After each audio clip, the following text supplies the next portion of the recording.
"You're unbelievable, Lena. You just had to mess everything up." Emily's voice cut through the sound of waves crashing in the distance. Her fork clattered onto her plate, and she crossed her arms dramatically, her glare fixed firmly on me. I sat there, frozen, as the other voices at the table went silent. The tension hung thick in the air, wrapping itself around the room like a suffocating blanket. My dad sighed heavily. My mom's lips tightened into that thin line she always made when she was trying not to take sides but clearly had already picked one. I stared down at my plate, the shrimp scampi suddenly tasteless, my appetite completely erased by the familiar weight of their judgment. "My name is Lena Harper. I'm 35 years old, and for as long as I can remember, I've been the one to blame." Family drama? My fault. Dinner running late? My fault. The weather turning bad on a picnic day? Well, if you asked my mom, she might find a way to pin that on me too. And the worst part? My sister, Emily, always seems to come out of these situations smelling like roses. Emily's always been the star.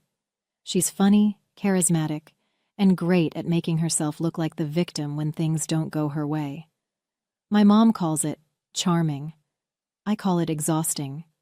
But it's the kind of exhausting you learn to live with when you've spent decades as the scapegoat in your own family. I should have seen this coming, the moment where Emily would pin another disaster on me. But somehow, I always hope for better. This particular disaster started 2 days ago when we arrived at the beach resort. It was supposed to be a relaxing family vacation. Time for me, Emily, and our parents to unwind together for a change.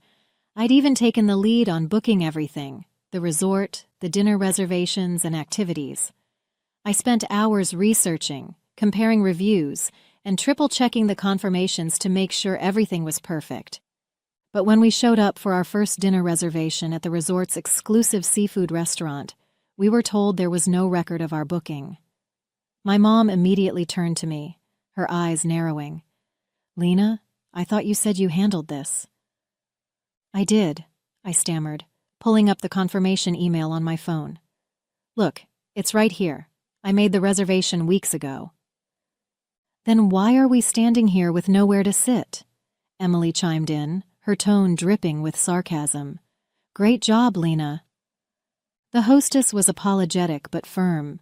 The reservation had somehow been canceled, and the restaurant was fully booked for the night. We ended up eating burgers at a nearby casual diner, a far cry from the elegant seafood dinner we'd planned, and Emily made sure everyone knew just how upset she was. She kept sighing dramatically, shooting pointed looks in my direction, and muttering under her breath about how this was exactly why she hated letting other people handle things. The next morning wasn't much better. Emily had planned a snorkeling excursion for all of us, her one contribution to the trip, and when we arrived at the meeting point, the guide informed us that the boat had been delayed due to mechanical issues. It wasn't anyone's fault, but that didn't stop Emily from glancing my way and muttering, "Another flawless Lena plan." I wanted to scream. The snorkeling trip wasn't even my responsibility. But years of practice kept me silent. It wasn't worth starting a fight, I told myself. Better to let her vent and move on. But as the day went on, Emily's jabs became sharper, and my parents, true to form, did nothing to stop her. My mom even laughed at one of Emily's comments, saying, "You two need to work on your teamwork." Teamwork? As if this was some shared failure? I bit my tongue, feeling the familiar sting of tears threatening to form, but refusing to let them fall. And now here we were, sitting at a fancy restaurant on our second night, and Emily had decided to officially blame me for ruining the vacation. She leaned forward, her voice rising in pitch as she recounted every single mishap, twisting the narrative to make me look incompetent and careless. "First, we miss our dinner reservation because Lena can't manage to click the confirm button," she said, counting on her fingers for effect. "Then the snorkeling trip's a disaster because—" "What? Did you forget to check the weather or something?" "That's enough, Emily," I said quietly, my voice shaking. I could feel my dad's eyes on me, but he didn't speak up. My mom looked at me like she was waiting for me to apologize. Emily smirked, clearly enjoying the show. "Oh, come on," Emily continued, her tone syrupy sweet. "Don't get defensive. I'm just pointing out the facts. Someone has to." My fingers tightened around the edge of the tablecloth. I could feel the heat rising in my chest, the anger bubbling up like a volcano I'd tried so hard to keep dormant. I'd spent my entire life letting things like this slide, convincing myself it wasn't worth the fight. But this time felt different. This time, I felt something snap. Emily's accusations hung in the air long after dinner ended. My dad leaned back in his chair, rubbing his temples like the entire situation was a headache he couldn't wait to escape. My mom busied herself with the check, avoiding eye contact with me as if by doing so she wouldn't have to pick a side. "I don't understand why this has to be so complicated," my mom finally said, her voice heavy with exasperation. "Lena, you know how important these trips are for our family. Why didn't you double-check everything?" "I did," I snapped, my voice sharper than I intended. Everyone turned to look at me, surprised. "I checked everything, twice. The dinner, the snorkeling, all of it. I don't know how things went wrong, but it wasn't because I didn't try." Emily let out a dramatic sigh. Well, clearly, it wasn't enough. She pushed her chair back and stood up. "I'm going for a walk. Maybe someone else can figure out how to salvage what's left of this trip." She left without another word, leaving the rest of us sitting in awkward silence. My dad glanced at my mom, who shook her head as if to say, "Just drop it." That night, I lay awake in my hotel room, staring at the ceiling. The words Emily had thrown at me replayed in my mind like a broken record. "You just had to mess everything up. This is why we can't rely on you." It wasn't just her words that stung. It was the way my parents had let them hang there, unchallenged. My mom's thinly veiled criticism, my dad's passive silence. It was like they'd already decided I was guilty, even without proof. And why wouldn't they? This wasn't the first time Emily had turned the family against me, and it probably wouldn't be the last. I thought about calling my best friend, Lisa. She'd been my sounding board for years, always quick to remind me that I wasn't as alone or as unimportant as my family sometimes made me feel. But it was late, and I didn't want to bother her. Instead, I pulled out my phone and started scrolling through my messages. As I stared at the screen, something caught my eye, a text thread from Emily dated 2 weeks ago. "Hey Lena, can you check the snorkeling thing for me? I'm slammed with work and might have messed something up. Actually, I think I accidentally canceled the dinner reservation too. Can you fix it?" My heart stopped. I scrolled further, rereading every message she'd sent. The more I read, the clearer it became. Emily had been the one to screw up the plans. She'd admitted it outright, then conveniently forgotten to mention it when she started blaming me. Under so much stress, I had forgotten about those messages. The next morning, I couldn't focus on anything. Breakfast was a blur of strained small talk, my mom trying to smooth things over with cheerful comments about the weather, while Emily scrolled on her phone, ignoring everyone. I kept glancing at my dad, hoping he'd say something, anything, to acknowledge what had happened the night before.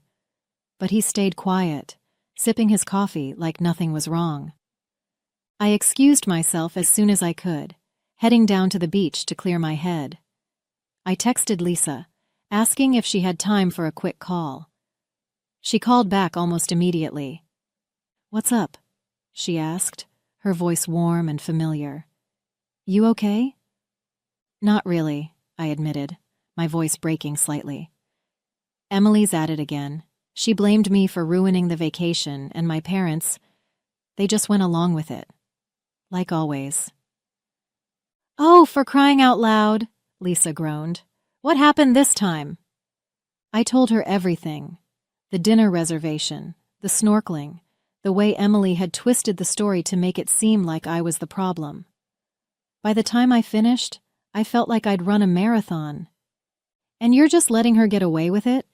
Lisa asked, her voice sharp. Lena, you can't keep doing this. You have to stand up for yourself. What's the point? I said bitterly. Even if I say something, they'll just take her side. They always do.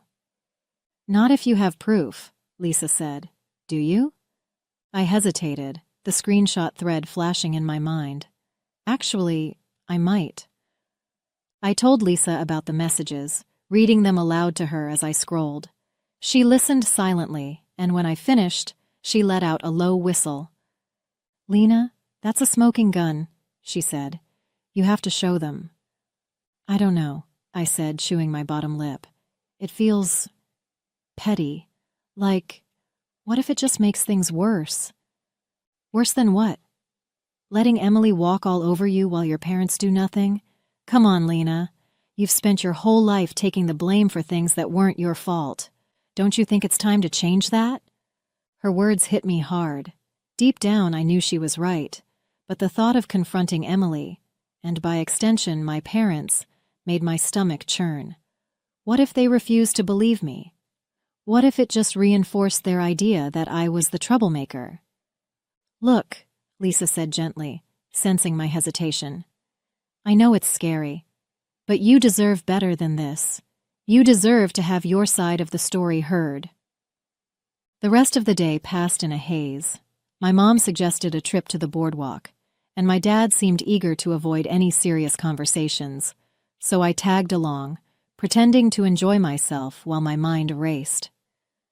The screenshots burned a hole in my pocket, their presence both comforting and terrifying. By the time dinner rolled around, I'd made up my mind. I couldn't keep letting Emily rewrite the narrative. If she wanted to paint me as the villain, fine. But she'd have to do it in the face of the truth. The restaurant was stunning, with floor-to-ceiling windows that offered a breathtaking view of the ocean bathed in golden light. A soft melody played in the background, mingling with the clink of glasses and the hum of conversation. But at our table, the tension was thick enough to cut with a knife. I sat quietly, pushing a piece of salmon around my plate as my mom filled the silence with cheerful comments about how lovely the resort was. My dad nodded occasionally, his focus more on his wine glass than the conversation. Emily, as usual, was the center of attention, recounting some story about work that had both my parents chuckling. It was as if the chaos of the past 2 days had been completely forgotten, or maybe conveniently ignored. And then, just as dessert arrived, Emily turned to me with a smirk. So, Lena, what's your plan for ruining tomorrow's itinerary? Or are we just winging it now? My fork clattered onto my plate, the sound loud enough to draw a few glances from nearby tables.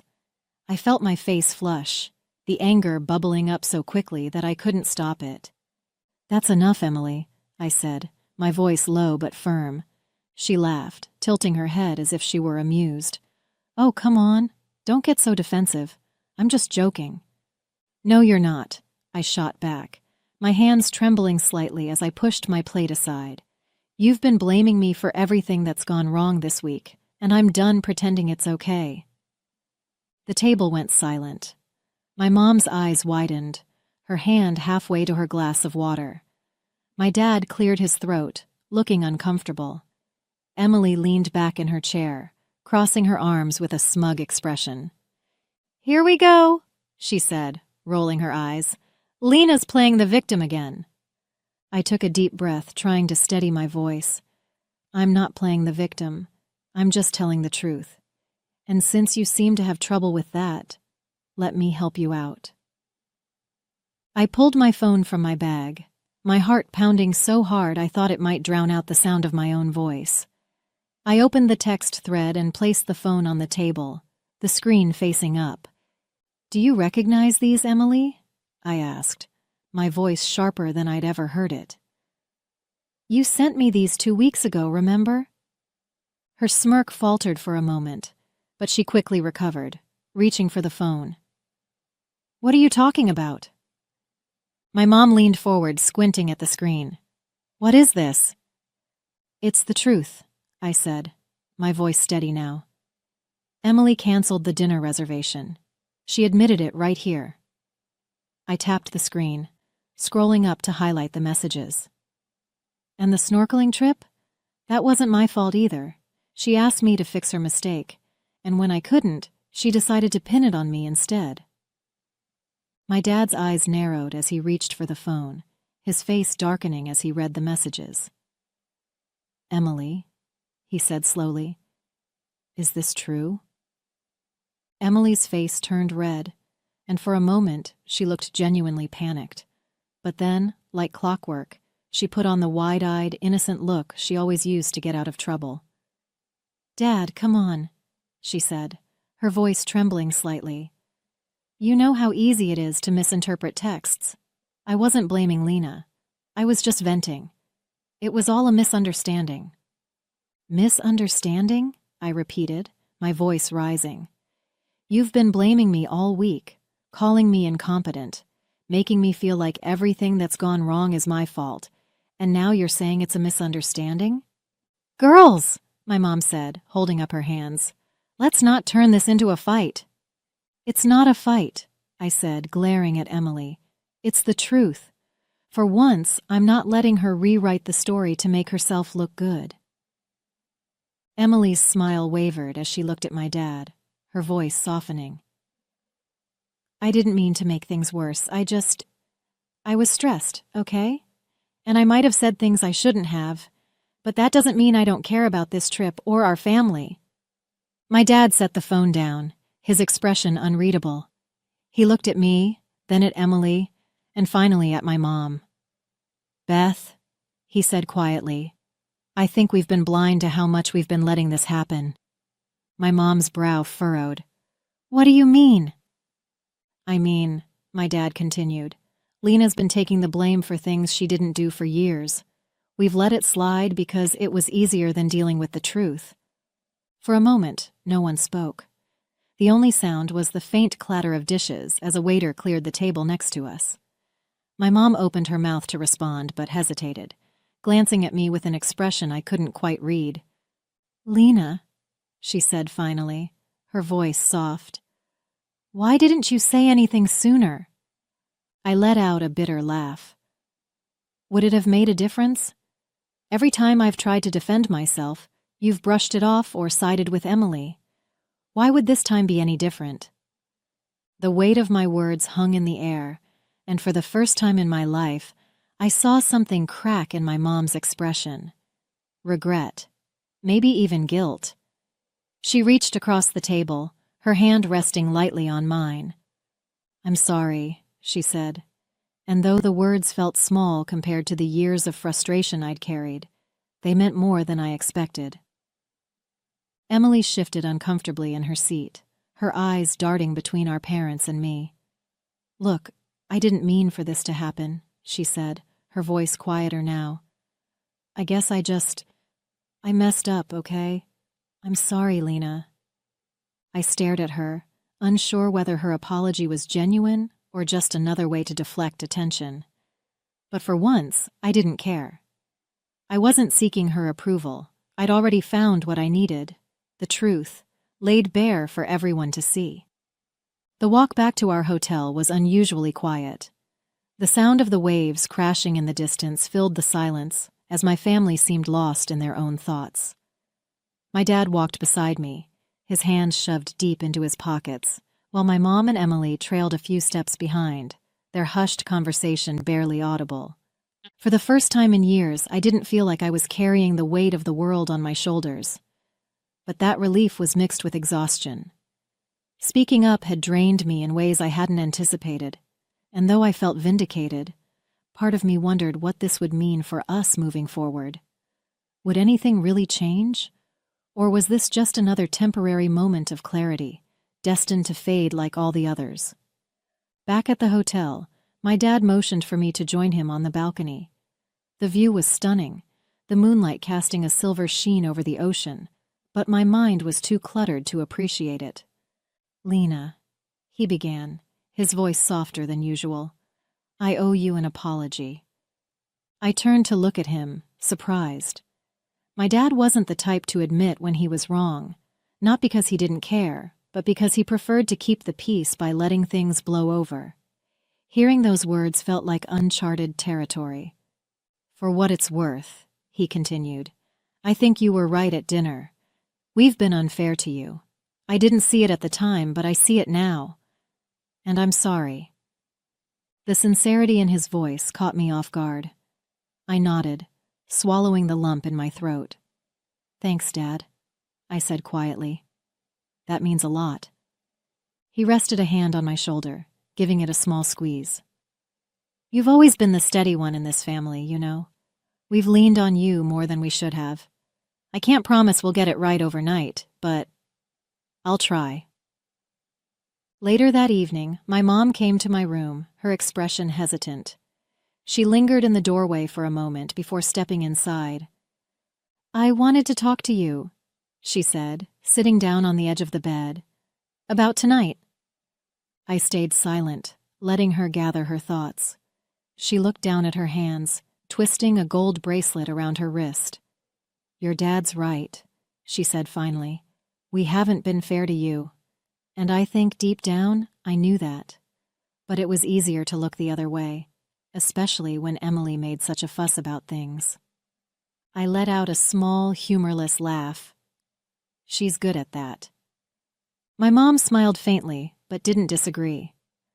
I want you to know that I see you, Lena. I see how much you've done for this family, how much you've sacrificed. And I'm sorry if it ever seemed like we didn't appreciate you." Her words, though overdue, brought a sense of closure I hadn't realized I needed. I nodded, my voice steady despite the emotions bubbling beneath the surface. "Thanks, Mom." Emily didn't say much the next morning. She was unusually quiet at breakfast, keeping her eyes on her plate and her comments to herself. But as we were packing up to leave, she approached me in the hallway, her arms crossed tightly over her chest. "Hey," she said, her voice subdued. "About last night. I know I screwed up, and I'm sorry. I shouldn't have blamed you for everything." I studied her face, looking for the cracks in her usual armor. For once, she didn't seem defensive or smug, just tired. Maybe even a little ashamed. "It's not just about last night," I said carefully. "It's about a pattern, Emily. This keeps happening, and I'm not going to let it anymore." She nodded slowly, her eyes dropping to the floor. "I get it. I'll try to do better." It wasn't the sweeping apology I'd dreamed of, but it was a start. And for now, that was enough. The weeks after the vacation felt different. Subtle, but different. Emily sent me a few texts, small updates about her day or a funny meme, like she was testing the waters. My parents called more often, too, asking about my work and genuinely listening when I talked about my projects. It wasn't a complete transformation. Old habits don't disappear overnight, but it felt like the start of something better. And for the first time, I didn't feel like the one holding everything together. They were meeting me halfway, and that was enough. But the biggest change wasn't in them. It was in me. Speaking up during that dinner had been terrifying, but it had also been freeing. I realized how much power I'd been giving them by staying silent, by letting myself carry the blame just to keep the peace. That night, I made a decision. I wasn't going to do it anymore. At work, the change was even more noticeable. I started saying no to tasks that weren't mine to take on, pushing back when my ideas were overlooked in meetings, and celebrating my wins instead of downplaying them. It was small things, really. Correcting a colleague when they misattributed my work or taking credit for a project I led. But those small things added up. My boss noticed. My team noticed. And eventually I noticed too. Lisa, of course, was my biggest cheerleader. Over lunch one day, she raised her glass of iced tea dramatically. "To the new Lena," she said, grinning. "A badass who doesn't take anyone's crap." I laughed, clinking my glass with hers. "I don't know about badass, but I'm getting there." "No, you're already there," she said firmly, "and it looks good on you." As for my family, things were still a work in progress. Emily and I weren't suddenly best friends, but we talked more often, and our conversations felt less fraught. My mom still had her moments, like when she asked me to help plan another family event. But this time, I set clear boundaries. "I'm happy to help," I told her, "but I'm not taking the lead on this. Let Emily handle it." She paused for a moment, then nodded. "Fair enough," she said. And just like that, a weight I hadn't even realized I was carrying lifted from my shoulders. One evening, as I sat on my balcony watching the sunset, I found myself reflecting on the journey that had brought me here. The girl who had once bitten her tongue and let others dictate her story felt like a stranger now. I wasn't that person anymore. I was someone who spoke up, someone who set boundaries, someone who knew her worth. And the best part? I didn't need anyone else to validate that worth. Not Emily, not my parents, not anyone. For the first time in a long time, I felt at peace. Not because everything had changed, but because I was the one who changed. Hey there! Did you like the story? If you did, don't forget to hit the like button and subscribe to the channel. It helps us a lot and makes sure you won't miss out on more great stories we share here. Thank you for watching, and we'll see you in the next one.